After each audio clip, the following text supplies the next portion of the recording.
Once upon a time, the cock said to the hen, "It is the season when the nuts are ripe. Let us go up to the hill and eat as many as we can, before the squirrel carries them all away." "Yes," said the hen happily. "Let us go and enjoy ourselves." So they went together to the hill. It was a bright and beautiful day. They stayed there until evening. Now, I do not know whether they had eaten too much and grown too fat, or whether they had simply become proud. But they would not walk home. Instead, the cock built a little carriage made from nutshells. When it was ready, the hen sat inside and said, "Now you may harness yourself to it." "Harness myself," cried the cock. "I would rather walk home than pull the carriage like a horse." "No, that was not our agreement.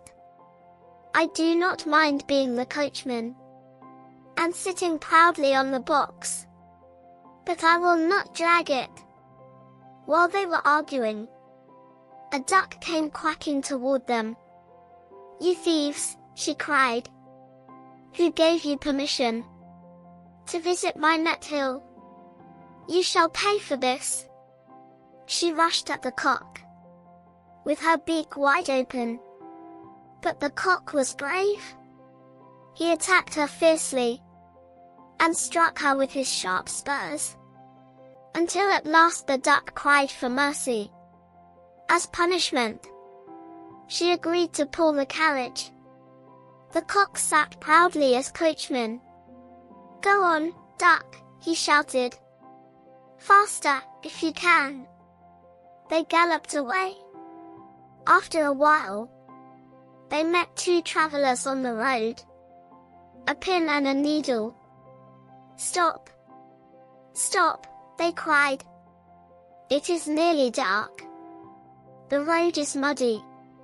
We cannot go any farther. May we ride in your carriage?"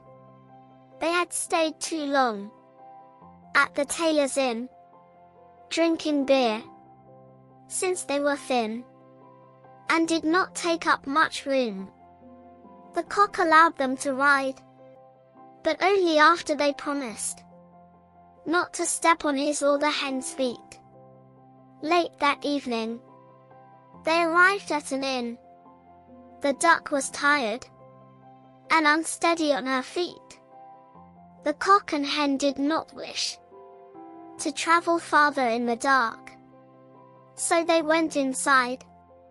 At first, the innkeeper refused them. "My house is full," he said, "and you do not look like distinguished guests." But they spoke politely. They promised him the egg the hen had laid that day. They also promised him the duck, who laid an egg every day. At last, the innkeeper agreed. That night, they ate well, drank well, and made merry. Early the next morning, while everyone was still asleep, the cock woke the hen. They took the egg, pecked it open, and ate it themselves. The shell they threw into the hearth. Then they went to the sleeping needle. They stuck it into the cushion of the innkeeper's chair. The pin they hid in his towel.